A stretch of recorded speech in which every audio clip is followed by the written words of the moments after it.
Season 2 की शुरुआत एक फ्लैशबैक सीन से हुई। 1775 में एक ब्रिटिश कैप्टन कुछ सोल्जर्स के साथ अपनी जान बचाने केव्स के अंदर छुप गया।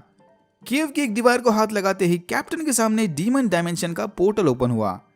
इससे पहले कि ये लोग कुछ समझ पाए, इन्हें अमेरिकन सोल्जर्स ने ढूंढ लिया और फिर इनके बीच गोलीबारी शुरू हो गई। इसी लड़ाई के दौरान एक ब्रिटिश सोल्जर एक्सीडेंटली पोर्टल से निकली विस्परिंग आयरन गोली के कांटेक्ट में आ गया। डीमन के कंट्रोल में आते ही वो सोल्जर्स अमेरिकन पर भारी पड़ने लगा, बट आखिरकार रिबल्स ने उसे गोली मारकर पोर्टल के अंदर भेज दिया। ये देखकर कैप्टन समझ गया कि पोर्टल से निकली गोलियां आपको सुपर ह्यूमन स्ट्रेंथ दे सकती हैं। कैप्टन के पास वैसे भी खोने के लिए कुछ नहीं था, तो उसने खुद से पोर्टल के दरवाजे पर जाकर अपनी बॉडी डीमन के हवाले कर दी। Back to the present time. Gabe और ईडन विस्परिंग आयरन के बुलेट्स जमा करने ओमेगा डोर या ब्लैक डोर के पास चले गए। इन्हें कुछ बुलेट्स मिल भी गए, बट तभी वहां पर कोस्ट गार्ड्स आ गए। अपने काम को सीक्रेट रखने ईडन ने क्राउन ऑफ शैडोज की मदद से गार्ड्स को ठिकाने लगा दिया। सेमिनी स्क्वाड उनकी पहली 0 बजट मूवी द स्प्लैटरिंग के प्रमोशन में लगे हुए थे। यहीं पर गेब ने नोटिस किया कि शायद किन्सी आज भी अंदर से स्कॉट को चाहती है। टाइलर ने हेडकी की मदद से जैकी के दिमाग में हिस्ट्री बुक डाल दी ताकि समर रीडिंग का सारा टाइम ये रोमांस करते हुए बिता सकें। डिटेक्टिव डैनियल ने नीना को बुरी खबर दी कि एल्डी का कोई पता न लगने की वजह से कुछ दिनों बाद पुलिस उसके केस को क्लोज कर देंगे। बोर्ड ये सुनकर बहुत निराश हुआ। फिर डंकन ने नीना को गुड न्यूज दी कि ब्रायन के जापान से वापस आते ही वो और डंकन शादी करने वाले हैं। यहीं पर ब्रायन ने नीना को भी फिर से डेटिंग करने की सलाह दी। गेब और ईडन विस्परिंग आयरन से नई मैजिकल कीज बनाने वाले थे। इन्होंने फौरन जंगल के बीच बसे कैबिन पर कब्जा करके वहां अपना बेस बना लिया। यहाँ हमें यह भी पता चला कि आइडेंटिटी की से आप किसी भी जिंदा व्यक्ति का भेस नहीं ले सकते। आइडेंटिटी की यूज करनी है तो एक ब्रांड न्यू पर्सनैलिटी बनानी होगी, लाइक डॉज। गेब लुकस का भेस बस इसीलिए ले सकता था क्योंकि मरने से पहले डॉज उसकी बॉडी में थी। मूवी की प्रीमियर की रात स्कॉट को जलाने गेब किन्सी के बहुत पास आ रहा था। तो अपेरेंटली डीमंस में भी फीलिंग्स होते हैं। मूवी के दौरान बोर होकर ईडन ने पॉपकॉर्न वाले को मार दिया। ये देखकर गेब ने गुस्से में एनीवेयर की मदद से फटाफट बॉडी ठिकाने लगा दी। नीना ने इन्हें बॉडी घसीटते हुए देख लिया था, बट कुछ सेकंड बाद ही वो सब भूल गई क्योंकि कीज का मैजिक अडल्ट्स को ज्यादा टाइम तक याद नहीं रहता। अनफॉर्चुनेटली बिल्कुल यही चीज अब जैकी के साथ भी हो रही थी। जैकी का 18th बर्थडे बस कुछ ही दिन दूर था। टाइलर ने नोटिस किया कि जैकी भी धीरे धीरे कीज के मैजिक को भूल रही थी। द सेवन स्क्वाड में एक नई मेंबर ऐड हो गई, कंपोजर एबी। पहले किन्सी को लगा कि शायद स्कॉट और एबी डेटिंग कर रहे थे, बट ऐसा नहीं था। यह सुनकर किन्सी अंदर से काफी खुश हो गई, बट फिर से पता चला कि स्कॉट ने स्पेशल फिल्म प्रोग्राम को ज्वाइन करने यूके की फिल्म स्कूल में अप्लाई किया था। अगर इसका एप्लीकेशन एक्सेप्ट हो गया तो बस कुछ हफ्तों बाद ही स्कॉट यूके चला जाएगा। वापस घर आकर अपने दिमाग को शांत करने किन्सी अपने माइंड पैलेस में घुस गई, जहां उसे पता चला कि वो ना चाहते हुए भी स्कॉट को अपने ख्यालों से बाहर नहीं निकाल सकती। टाइलर ये सोचकर परेशान था कि कुछ महीनों बाद 18 साल का होते ही वो भी मैजिकल कीज के बारे में सब कुछ भूल जाएगा, बट किन्सी ने उससे वादा किया कि वो कोई रास्ता ढूंढ लेंगे। उधर गेब और ईडन ने विस्परिंग आयरन की मदद से नई मैजिकल की बना ली, बट पहले टेस्ट में बुरी तरह से फेल होते ही गेब समझ गया कि मैजिकल कीज बनाना इतना आसान काम नहीं। की मेकिंग प्रोसेस की इन्फॉर्मेशन उगलवाने गेब किन्सी से मिलने चला गया। ईडन ने किन्सी के फियर को कैबिन के अंदर लॉक करके रखा था क्योंकि ईडन के साथ नफरत की वजह से किन्सी का फियर बार बार उसके पीछे आ रहा था। किन्सी को अचानक रियलाइज हुआ कि उसने अभी तक गेब पर माइंड की यूज नहीं की। गेब किन्सी के बारे में सब कुछ जानता था, बट उसे गेब के बारे में ज्यादा कुछ नहीं पता। Red flags. नीना को उसके हिस्टोरिकल इंटीरियर नॉलेज की वजह से मैथिसन एकेडमी के थिएटर हॉल को रिनोवेशन करने का काम मिल गया, जहां उसकी मुलाकात स्कूल के नए हिस्ट्री टीचर जॉश बेनेट से हुई। पहली मुलाकात में ही ये हिस्ट्री के नॉलेज को लेकर आप इसमें भिड़ गए। जॉश ने पहले ही दिन क्लास का सरप्राइज टेस्ट लिया। बहुत कोशिश करने के बाद भी जैकी को कुछ नहीं याद आया। समर स्टडीज स्किप करवाने टाइलर ने उसके दिमाग में हिस्ट्री बुक डाल दी थी, बट बढ़ती उम्र की वजह से जैकी वो सब भी भूल गई। बॉडी को भी फाइनली नई दोस्त मिल गई, जेमी। जेमी का भरोसा जीतने के बाद बॉडी ने उसे की हाउस वाली मैजिकल कीज के बारे में बताया। फिर हमें पता चला कि जेमी जॉश की बेटी है। कार एक्सीडेंट में अपनी बीवी को खोने के बाद फ्रेश स्टार्ट करने जॉश जेमी को लेकर यहाँ शिफ्ट हो गया था। यह सुनकर नीना और जॉश ने अपनी पहली ऑकवर्ड मुलाकात को भुलाकर फ्रेश स्टार्ट करने का डिसीजन लिया। टीम की मेंबर एबी को मैजिकल कीज के बारे में बताकर किन्सी ने ऑफिशियली उसे सेविनी स्क्वाड का मेंबर बना लिया। ये लोग मैजिकल कीज से मूवी में स्पेशल इफेक्ट डाला करते थे। यहाँ स्कॉट ने सबसे वादा किया कि वह स्प्लैटरिंग के सीक्वल की स्क्रिप्ट लिखे बिना कहीं नहीं जाने वाला। गेब घुमा फिर अगर किन्सी से मैजिकल कीज को बनाने के बारे में इंफॉर्मेशन निकलवाने लगा। यहीं पर उसे पता चला कि की हाउस के बाहर चेम्बरलिन लॉक का घोस्ट अभी तक भटक रहा था। गेम ने प्लान बनाया कि वो घोस्ट की मदद से चेम्बरलिन लॉक से की मेकिंग प्रोसेस के बारे में जानेगा। जैसे ही किन्सी ने हेड की से गेब के दिमाग में घुसने की बात की, उसने इरिटेट होकर मना कर दिया। गेब का अजीब सा रिएक्शन देखकर किन्सी ने उसे वापस घर जाने को कहा। जैकी को खुश करने टाइलर ने उसके साथ मिलकर मैजिकल एक्सपीरियंस को याद रखने वीडियो बनाया, ताकि फ्यूचर में कीज के बारे में भूलते ही ये वीडियो देखकर अपनी यादें ताजा करेंगे। स्कॉट और किन्सी उसके फ्यूचर करियर को लेकर सीरियस डिस्कशन में लगे हुए थे कि तभी जलस गेब ने वहां आकर उनकी बातें रोक दी। अपनी दोस्ती को आगे बढ़ाने नीना और जॉश ने बच्चों के साथ प्ले डेट प्लान की। तभी हमें पता चला कि जॉश के पास की हाउस का एग्जैक्ट रेप्लिका डॉल हाउस है। जब किन्सी रूटीन विजिट पर एरिन से मिलने गई थी, तब गेब ने बॉडी को फुसलाकर घोस्ट की यूज की। घोस्ट बनकर गेब ने चेम्बरलिन को पट्टी पढ़ाई कि वो किन्सी का बॉयफ्रेंड है और इसकी पर पोती के लिए नई की बनाकर उसे इंप्रेस करना चाहता है। चेम्बरलिन ने गेब को की मेकिंग का सारा प्रोसेस बता दिया, पर चुपके से कोई इन दोनों पर नजर रखे हुए था। अचानक किन्सी को याद आया कि एलिने ने बताया था कि की कीपर्स ने अडल्ट होने के बावजूद भी जादू को याद रखने का रास्ता ढूंढ लिया था। मैजिक मेमोरी लॉस का हल ढूंढने किन्सी और टाइलर एरिन के दिमाग में घुस गए, जहां उनकी मुलाकात एरिन की कॉन्शियसनेस से हुई, जो बरसों से इसके दिमाग में अटकी हुई थी। एरिन को शांति से सब कुछ समझाने के बाद किन्सी और टाइलर ने उसे आजाद कर दिया। कॉन्शियसनेस रिस्टोर होते ही एरिन वॉज पूरी तरह से ठीक हो गई। 23 साल पहले एरिन की हाउस में बैठी हेड की को यूज कर रही थी कि तभी एक्सीडेंटली वहां की नौकरानी ने हेड की गिरा दी, और बस तब से लेकर आज तक एरिन उसके दिमाग के अंदर अटकी हुई थी। बैंक का पैसा वापस मिलने तक एरिन लॉक के साथ की हाउस में रहेगी। एरिन ने सबको चेतावनी दी कि उन्हें जल्दी से जल्दी सारे कीज को तबाह कर देना चाहिए। जॉर्ज मर गई तो क्या हुआ, वो कीज में छुपी शैतानी शक्तियां बच्चों को जादू का आदी बना देगी। बट टाइलर और किन्सी को लगता है कि कीज उनके पास बिल्कुल सेफ हैं। स्कॉट को सबकी नजरों में गिराने गेब ने ईडन के साथ मिलकर प्लान बनाया। म्यूजिक बॉक्स की मदद से स्कॉट की बॉडी को कंट्रोल करके ईडन ने उससे गेब को पिटवा दिया। स्कॉट का ये बर्ताव देखकर सब काफी हैरान थे। म्यूजिक बॉक्स को वापस की हाउस में जाकर रखते वक्त ईडन ने एनीवेयर की गवा दी। एनीवेयर की अब क्लूलेस डंकन के कब्जे में आ गई। बॉडी को घर में एक और नई की मिल गई, स्मॉल वर्ल्ड की। प्ले डेट के दौरान नीना जॉर्ज के ऑफिस में रखे की हाउस के छोटे वर्जन को देखकर थोड़ी परेशान हो गई, बट जॉर्ज ने ये बोलकर बात घुमा ली कि वह एंटीक चीजों का कलेक्टर है। यहाँ आने के बाद की हाउस की लंबी हिस्ट्री से इंप्रेस होकर उसने ये डॉल हाउस खरीदा था। की हाउस के छोटे मॉडल को देखते ही बॉडी को क्लिक हुआ कि वो स्मॉल वर्ल्ड की इस डॉल हाउस के लिए बनी थी। स्मॉल वर्ल्ड की को डॉल हाउस में लगाते ही आप की हाउस में चले सारे इवेंट्स को लाइव देख सकते हो और लिटरल बिग बॉस की तरह की हाउस में रखी चीजों से इंटरेक्ट भी कर सकते हो। फॉर एग्जाम्पल, बॉडी ने एक्सीडेंटली डॉल हाउस में रखे उसके बेड को तोड़ दिया। घर जाकर उसने देखा कि रियल लाइफ में उसका बेड बिल्कुल वैसे ही टूटा पड़ा था। जल्दी जल्दी में बॉडी डॉल हाउस से स्मॉल वर्ल्ड की को निकालना भूल गया और इसी चक्कर में एक स्पाइडर डॉल हाउस के अंदर घुस आई। डॉल हाउस के अंदर घुसते ही वो स्पाइडर की हाउस में जाकर जायंट स्पाइडर बन गया। बॉडी ने समय रहते जेमी को कॉल करके उस स्पाइडर को मरवा दिया। एरिन ने फाइनली लॉक्स को बताया कि उन्होंने मेमोरी की मदद से अडल्ट होने के बावजूद भी मैजिक को याद रखा था और मेमोरी की डंकन ने बनाई थी। बाद में की कीपर्स ने डंकन की ही मेमोरीज निकाल दी है। डंकन की करंट कंडीशन को देखकर एरिन ने टाइलर और किन्सी को बोलकर वो मेमोरी जार वापस डंकन के दिमाग में रखवा दिए। मेमोरीज रिस्टोर होते ही डंकन की हालत और खराब होने लगी। उसे लगातार पुराने दिनों के विजन्स और हेलुसिनेशंस आने लगे। सारे समझ गए कि डंकन को ठीक करने इन्हें जल्द से जल्द मेमोरी की ढूंढनी होगी। एक और धमाकेदार फेल्ड एक्सपेरिमेंट के बाद गेब समझ गया कि चेम्बरलिन ने उससे झूठ कहा था। गेब गुस्से में वापस बॉडी को फंसाकर चेम्बरलिन से मिलने चला गया, जहां चेम्बरलिन ने उसे बताया कि उसकी आत्मा पर लगे पैरासाइट को देखते ही वो समझ गया था कि गेब एक डीमन है और नई मैजिकल की सिर्फ एक लॉक ही बना सकता है, बाकी किसी का खून काम नहीं करने वाला।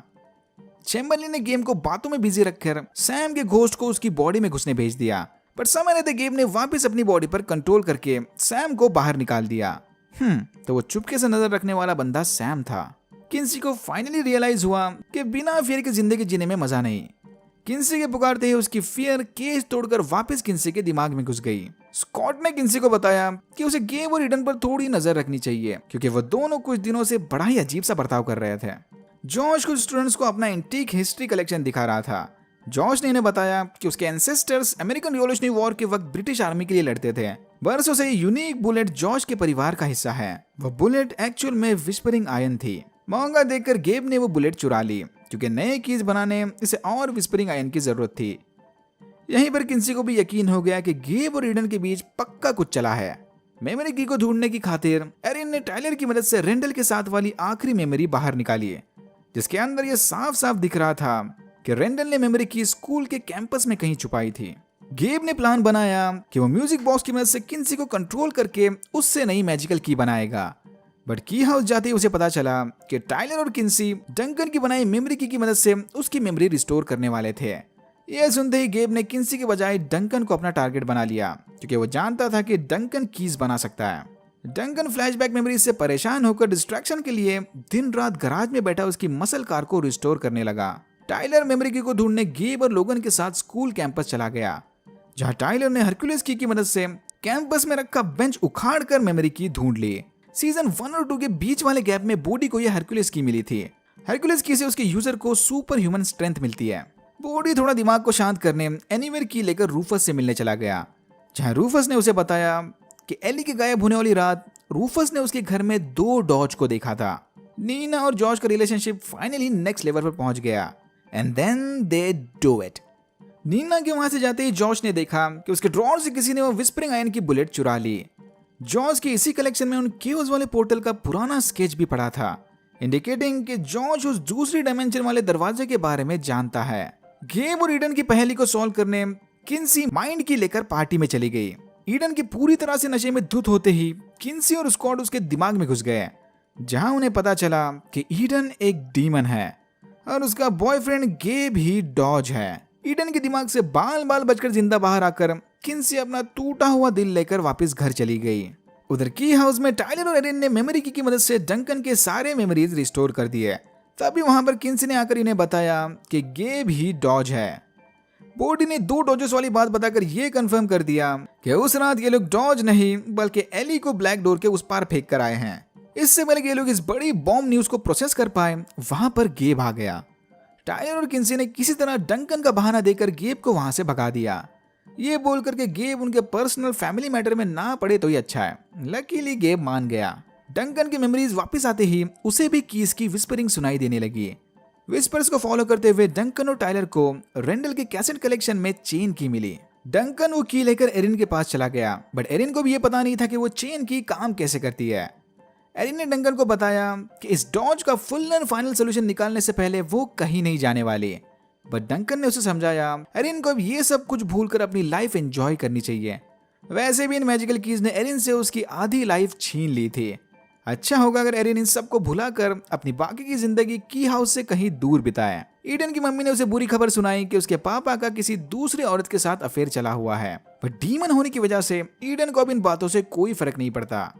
गेब को शक ना हो इसीलिए किंसी ने किसी तरह खुद पर कंट्रोल करके उनके रिलेशन को जारी रखा। जैकी ने टाइलर को बताया कि उसे मेमोरी की यूज करने में कोई इंटरेस्ट नहीं है, वह आम इंसानों की तरह मैजिक फ्री नॉर्मल लाइफ जीना चाहती है। एरिन ने डंकन को लेटर लिखकर बताया कि वो अकेले ही डॉज को मारने चली गई। एरिन ने डंकन से झूठ कहा था कि उसे चेन की के बारे में कुछ नहीं पता। चेन की और स्पेशल लॉक की मदद से आप अपने अपोनेंट को जंजीरों में बांध सकते हो। एरिन गेब को जंजीरों में जकड़कर वापस वेल हाउस ले जाने वाली थी। किसी भी आजाद एको को वापस वेल हाउस ले जाते ही वो नष्ट हो जाएगी। एरिन का प्लान ऑलमोस्ट काम कर गया, बट तभी ईडन ने पीछे से हमला करके गेब को आजाद कर दिया।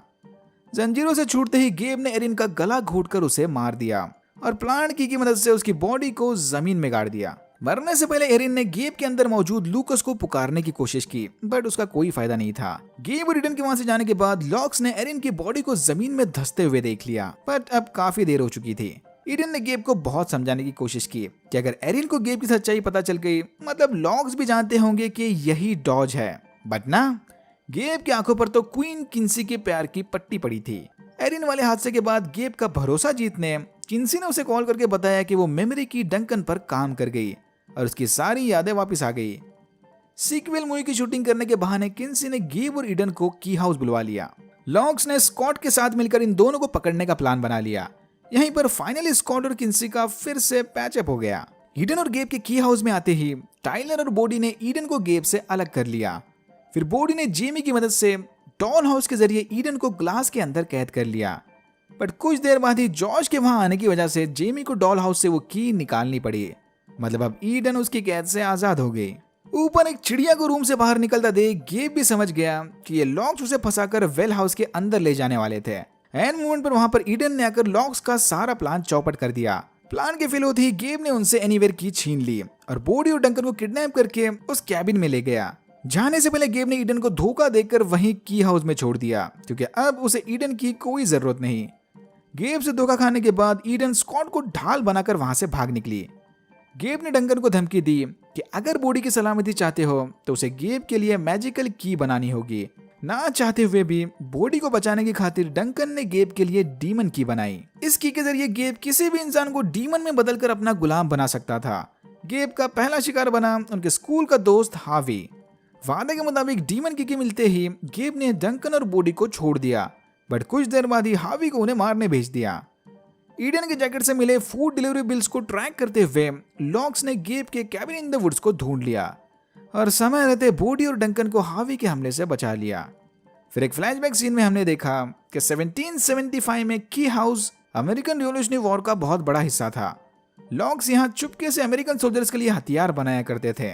ब्रिटिश कैप्टन फ्रेडरिक गिडियन ने अपने सिपाहियों के साथ की हाउस में रेड डाल दी। घर के अंदर से हथियारों को जब्त करके गिडियन सारे लॉक परिवार को मारने वाला था, बट तभी बेंजामिन लॉक अपने साथ कुछ रिबेल सोल्जर्स को ले आया और गिडियन के साथियों पर हमला कर दिया। इसी लड़ाई के दौरान गिडियन ने बेंजामिन के पापा पीटर लॉक को मार दिया और अपने सोल्जर्स के साथ केव्स के अंदर जाकर छुप गया। यहाँ केव की दीवार को छूते ही गिडियन के सामने वो ब्लैक पोर्टल खुल गया। वही सीरीज के ओपनिंग वाला सीन। विस्परिंग आयन के कांटेक्ट में आकर गिडियन खुद भी एक डीमन बन गया, बट फिर अमेरिकन रिवॉल्यूशनरी आर्मी ने उसे पकड़कर फांसी पर चढ़ा दिया। मरने से पहले गिडियन ने अपने पीछे उस ब्लैक पोर्टल से रिलेटेड नोट्स और विस्परिंग आयन का टुकड़ा छोड़ा था, वही नोट जो अभी जॉश के पास थे। मतलब गिडियन ही जॉश का एंसेस्टर है। गिडियन के मरने के बाद बेंजामिन लॉक ने केव्स के अंदर पड़े विस्परिंग आयन और एंशिएंट अल्केमी की मदद से मैजिकल कीज बनाए। इसी ने ओमेगा की बनाकर ब्लैक डोर से उस पोर्टल को बंद कर दिया था। Okay, back to the present time. Gabe ने डीमन की मदद से कुछ सिलेक्टेड लोगों को डीमन बनाकर अपनी आर्मी में शामिल कर दिया, इंक्लूडिंग डिटेक्टिव डैनियल। लॉक्स के बहुत कोशिश करने के बावजूद भी वो जैकी को डीमन बनने से नहीं रोक पाए। जैकी के कन्वर्ट होते ही टाइलर ने डिसाइड किया कि वो इस डीमन की से लड़ने अपोजिट की बनाएगा, ऐसी की जो गेब के शिकार को उनके डीमन से आजादी दिला सकती थी। बट नई की बनाने के लिए इसे पहले विस्परिंग आयन ढूंढना होगा। तभी टाइलर को क्लिक हुआ कि रेंडल हमेशा उसकी कैप में फिशिंग लूर लगा के रखता था, just in case of emergency. Tyler समझ गया कि रेंडल ने जरूर उस फिशिंग लूर के अंदर विस्परिंग आयन छुपा के रखा होगा। टाइलर का शक बिल्कुल सही निकला, बट सरप्राइजिंगली उस विस्परिंग आयन के विस्पर्स बस टाइलर को ही सुनाई दे रहे थे। डंकर ने टाइलर को बताया कि ये इस बात का साइन है कि उस नई की को टाइलर को खुद अपने हाथों से बनाना होगा। गेब ने किंसी को धमकी दी कि अगर उसने डीमन बनकर गेब की टीम नहीं ज्वाइन की तो वो नीना को मार देगा। मतलब अब इनके पास ज्यादा टाइम नहीं बचा। ईडन ने ब्लैक डोर को ओपन करके अपनी अलग डीमन आर्मी बनाने का प्लान बना लिया। गेब के कहने पर हावी ईडन पर नजर रखे हुए था, पर फिर ईडन ने हावी को मारकर उससे एनीवेयर की छीन ली। डंकन के बताए इंस्ट्रक्शंस को फॉलो करते हुए टाइलर ने अल्फा की बना ली, ऐसी की जो अपेरेंटली डीमन की के इफेक्ट्स को रिवर्स कर सकती थी। फिर सैम के घोस्ट ने किंसी को साइंस देकर उन्हें एंजल की लोकेशन बता दी, बट इन्हें लगा कि शायद ये काम चेम्बरलिन का था। ईडन जॉश को पट्टी पढ़ाकर ब्लैक डोर के पास ले गई। जॉश को अपने एंसेस्टर्स के नोट पर रिसर्च करने वो पोर्टल देखना था और ईडन को पोर्टल ओपन करके डीमन आर्मी बनानी थी। बट गेब ने ऑलरेडी ईडन के इस प्लान को भांप लिया था। गेब ने केव्स में जाकर क्राउन ऑफ शैडोज की मदद से केव्स को धसा दिया। समय रहते वहां पर बॉडी और जेमी ने आकर हरक्यूलिस की मदद से जॉश को मलबे से बाहर निकाला। ईडन भी मौका देखकर यहाँ से भाग गई थी। बाहर आते ही कुछ देर बाद ही केव्स में हुए हादसे के बारे में जॉश सब कुछ भूल गया था। गेब ने अपनी डीमन आर्मी के साथ पहाड़ी पर बसे एक मैंशन पर कब्जा कर लिया। टाइलर जैकी का पीछा करते हुए गेब के अड्डे पर पहुंच गया और सही मौका देखकर अल्फा की के जरिए जैकी की बॉडी में कैद डीमन को मार दिया। अनफॉर्चुनेटली जल्द ही टाइलर को पता चला कि वह अल्फा की डीमन के साथ साथ उसके ह्यूमन होस्ट को भी मार देती है। होश में आने के कुछ देर बाद ही जैकी ने टाइलर की बाहों में दम तोड़ दिया। केव्स में हुए इस हादसे के बाद ब्लैक डोर खुल गया, जिसके अंदर से एली बाहर आ गई। बाहर आते ही एली फटाफट ब्लैक डोर को बंद करके रूफस से मिलने चली गई, पर घर जाकर इसने देखा कि वहां पर कोई नहीं था और इसकी शक्ल अब भी डॉज से मिलती जुलती है। जैकी की मौत के बाद लॉक्स ने स्कॉट के साथ मिलकर गेब के अड्डे से डीमन की चुराने का प्लान बनाया। किन्सी ने एंजल की मदद से गेब और बाकी डीमंस को डिस्ट्रैक्ट किए रखा और इसी का फायदा उठाकर टाइलर, स्कॉट और डंकन डीमन की चुराने चले गए। इनके प्लान का पता चलते ही गेब ने डॉज का भेस लेकर डीमन से उन पर हमला करवाया। इसी लड़ाई के दौरान डिटेक्टिव डैनियल मारे गए और डंकन को पता चला कि वो डीमंस को कंट्रोल कर सकता है क्योंकि उस डीमन की में डंकन लॉक का खून था। डीमन आर्मी का कंट्रोल खोते ही डॉज ने प्लान की मदद से तबाही मचानी शुरू कर दी। टाइलर ने मौका देखकर डॉज को अल्फा की से मार दिया और एंजल किन्सी ने तीनों को गिरते मलबे से बचा लिया। सरप्राइजिंगली लड़ाई के बाद मलबे से लूकस बाहर आया। अल्फा की ने डॉज के डीमन को मारकर लूकस के एको को आजाद कर दिया था। लूकस एको होने की वजह से अल्फा की के साइड इफेक्ट से जिंदा बच गया। लूकस ने डॉज के चुराए सारे कीज लॉक्स को वापस कर दिए, इंडिकेटिंग कि लूकस अच्छा इंसान है। घर वापस लौटकर ये आइडेंटिटी की मदद से एली को उसके असली रूप में वापस ले आए। लूकस को अपने सामने देखकर एली ने उसे फौरन गले लगा लिया। एक हफ्ते बाद सारा टाउन उस हाउस एक्सीडेंट में मरे लोगों को श्रद्धांजलि दे रहा था। जॉश ने पोर्टल को ढूंढने का ऑब्सेशन अपने दिमाग से निकाल दिया। इसे अब नीना के साथ अपने रिलेशनशिप को आगे बढ़ाना था, बट नीना ने जॉश को बताया कि उसे स्टेबल होने के लिए और थोड़े टाइम की जरूरत है। टाइलर ने डिसाइड किया कि वो अपना 18th बर्थडे की हाउस से बाहर बिताएगा। जैकी की याद में टाइलर ने भी मेमोरी की यूज करने से इनकार कर दिया। इतना बोलकर टाइलर डंकन से गिफ्ट मिली मसल कार लेकर लंबी रोड ट्रिप पर चला गया। मतलब वापस आने पर टाइलर को मैजिक के बारे में कुछ नहीं याद रहने वाला। नॉर्मल लाइफ जीने के लिए इसने जैकी के साथ रिकॉर्ड किया वीडियो तक डिलीट कर दिया। काफी दिनों तक एक दूसरे से दूर रहने के बाद एली और रूफस भी साथ आ गए। नीना का मूड ठीक करने बॉडी ने उसे हेड की के जरिए रेंडल के मेमोरीज दिखाए, बट इस बार बॉडी नीना को मेमोरीज भूलने नहीं देगा, यानी इसे नीना के ऊपर मेमोरी की यूज की। यू के जाने से पहले सविनी स्कॉट ने स्कॉट को यादगार सेंड ऑफ दिया। गेब ने बैकअप के लिए एको की अपने डॉम में छुपा कर रखी थी। ईडन ये एको की लेकर वेल हाउस चली गई और कैप्टन फ्रेडरिक गिडियन के एको को इस दुनिया में ले आई। लूकस की तरह ही इस बार भी गिडियन के एको के साथ उसका डीमन वापस आ गया। ईडन गिडियन के डीमन को देखकर काफी इंप्रेस थी। ईडन ने उसे हुक्म दिया कि इस दुनिया में गिडियन ईडन का गुलाम है। यह सुनते ही गिडियन ने ईडन को वेल के अंदर फेंक कर मार दिया और एनीवेयर की लेकर वेल हाउस से आजाद हो गया। और यहाँ होता है सीजन 2 खत्म। गिडियन के एको के साथ कौन सा खतरनाक डीमन आया है वो तो नेक्स्ट सीजन में ही समझेगा। Alright, that's it for now. अगर आपको वीडियो अच्छा लगा तो please like, share and subscribe for more videos like this. मैंने ऐसे और भी वीडियोस बनाए जिनके लिंक्स आपको डिस्क्रिप्शन बॉक्स में मिल जाएंगे। Thank you very much for watching and I am hoping to see you in my next one.